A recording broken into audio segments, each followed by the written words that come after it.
नमस्कार दोस्तों, स्वागत है आप सभी का इस नई वीडियो में। और आज की वीडियो में चर्चा करेंगे इंडियन लाइब्रेरी एसोसिएशन के बारे में। इंडियन लाइब्रेरी एसोसिएशन का टॉपिक जो लाइब्रेरियन की तैयारी कर रहे हैं, चाहे वो फर्स्ट ग्रेड हो, सेकंड ग्रेड हो, थर्ड ग्रेड हो, उनके लिए, साथ में जो यूजीसी नेट की प्रिपरेशन कर रहे हैं उनके लिए इंपॉर्टेंट है, क्योंकि 2 या 3 नंबर के क्वेश्चन हर बार पूछे जाते हैं। और आज का जो आपको टॉपिक पढ़ा रहे हैं, इसमें आपको जो भी अपने प्रीवियस ईयर के जो इंपॉर्टेंट क्वेश्चन ILA से जुड़े हुए उनको ध्यान में रखकर कुछ इंपॉर्टेंट पॉइंट्स बनाए हैं, उन्हीं पॉइंट्स का आप डिस्कस करेंगे ताकि आपकी अपकमिंग एग्जाम्स में ये इंपॉर्टेंट पॉइंट ना छूटे। आपको ज़्यादा थ्योरी नहीं पढ़नी पड़े और आप रिवीजन टाइम में 5 या 7 मिनट में आप ILA का पूरा रिवीजन कर सके। तो आपसे रिक्वेस्ट है, आप पेन और पेपर लेकर बैठें, जो भी मैं पॉइंट आपको बताऊं उसको आप नोट करें ताकि आप इसको लंबे समय तक याद रख पाएँ। तो सबसे पहले इंडियन लाइब्रेरी एसोसिएशन, जिसे ILA कहा जाता है, उसकी स्थापना की बात करते हैं। इसकी स्थापना रंगनाथन के अथक प्रयासों से 12 सितंबर 1933 को की गई थी। रंगनाथन मोदी ने इसके लिए बहुत प्रयास किए थे, तब जाकर इसकी स्थापना 12 सितंबर 1933 को की गई थी। इसकी स्थापना की गई थी, उसका जो ये रजिस्ट्रेशन एक्ट 1860 था, उसकी तहत इसकी स्थापना की गई थी। 12 सितंबर 1933 को इसकी स्थापना की गई थी। जब इसकी स्थापना की गई थी तब इसका मुख्यालय कोलकाता में रखा गया था। जब स्थापना के समय इसका मुख्यालय कोलकाता में रखा गया था और उसके बाद में अभी वर्तमान में इसका मुख्यालय बदलकर नई दिल्ली में कर दिया गया। तो सवाल अगर यह है कि आपका स्थापना के समय मुख्यालय कहाँ था, वो तो कोलकाता में था और वर्तमान में इसका मुख्यालय वो है नई दिल्ली में।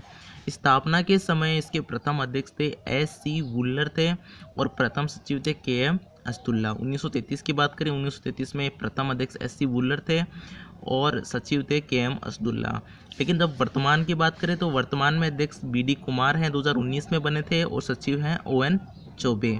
वही 2016 के भी एग्जाम क्वेश्चन आ चुके हैं, लेकिन ये थे 2016 में थे सादत हुसैन, तो अध्यक्ष थे, और सचिव थे NH सेकिन। क्या है, इनके अध्यक्ष होते हैं वो 2 साल में परिवर्तित होते रहते हैं। इनके पदाधिकारियों का कार्यकाल 2 साल ही होता है, इसलिए ये 19 में थे। अभी जो लेटेस्ट वाले हैं वो है अध्यक्ष BD कुमार हैं और सचिव हैं ON चौबे। इसके बाद में सवाल आता है कि ILA के संविधान में कितने संशोधन हो चुके हैं। तो ILA के संविधान में अब तक 2 बार संशोधन हो चुके हैं। प्रथम संशोधन 11 जनवरी 1981 को हुआ था और द्वितीय और आखिरी संशोधन हुआ था 5 जनवरी 1987 को इसके अंदर हुआ था।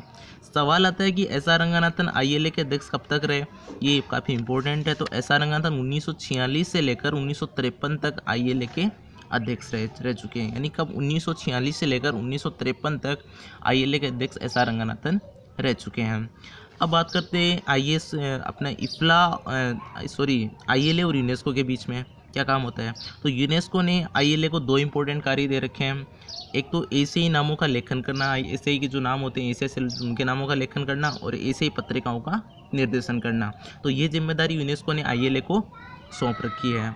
इंपॉर्टेंट बात, सवाल आ चुका है एग्जाम में कि ILA के पदाधिकारियों का कार्यकाल कितने साल का होता है। तो मात्र 2 साल का इनका कार्यकाल होता है। वर्तमान में, वापस रिपीट करता हूँ, वर्तमान में अध्यक्ष BD कुमार हैं और सचिव ON चौबे हैं।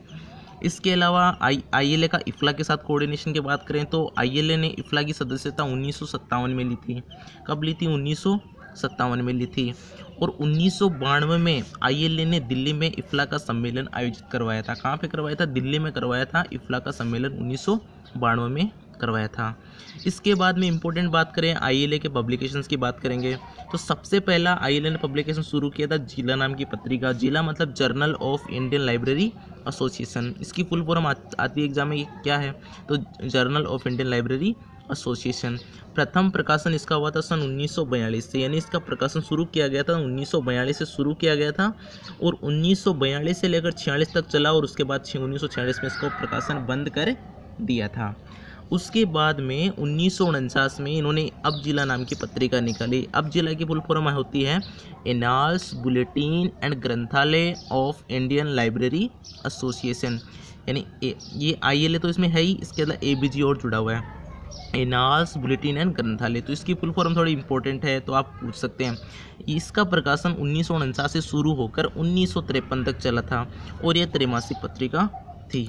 उसके बाद में जैसे इसका प्रकाशन बंद किया तो ILA बुलेटिन नाम से 1953 में एक पत्रिका निकालना शुरू कर दिया था। ILA ने बुलेटिन, इसी को परिवर्तित करके ILA बुलेटिन उन्होंने 1953 में निकाली।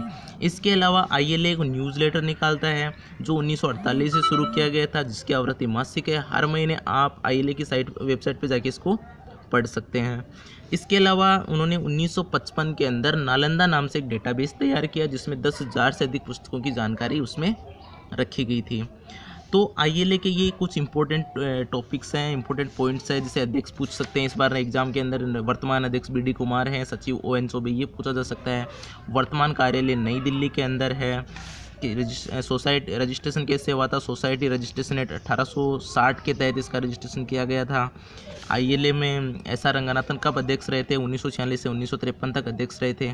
तो ये इंपॉर्टेंट पॉइंट्स हैं ILA के, जो प्रीवियस ईयर के एग्जाम्स से को ध्यान में रखते हुए इंपॉर्टेंट पॉइंट बनाए। इनको आप ज़रूर पढ़ लेना। ILA आप भले ही नहीं पढ़ो पर इसको आप ज़रूर पढ़ लेना, ये काफ़ी इम्पोर्टेंट है आपके अपकमिंग एग्ज़ाम्स के लिए, चाहे आप UGC नेट दे रहे हो, चाहे आप स्टेट लाइब्रेरियन का एग्ज़ाम दे रहे हो।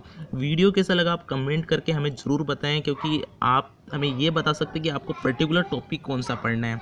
जैसे ही अपने इंपॉर्टेंट टॉपिक्स अपने ख़त्म हो जाएंगे तो अपन ILA अपने जो लाइब्रेरी का जो मटेरियल है वो यूनिट वाइज स्टार्ट करने वाले हैं।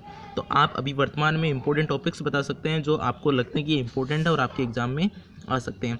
वीडियो कैसा लगा कमेंट करके बताएं, और जो भी है आप हमारा WhatsApp ग्रुप भी ज्वाइन कर सकते हैं और चैनल को सब्सक्राइब भी कर दें ताकि हमारा थोड़ा मोटिवेशन होता रहे और हमें थोड़ा अप्रिसिएशन मिलता रहे। इसके अलावा वीडियो देखने के बाद आप कमेंट ज़रूर करते हैं।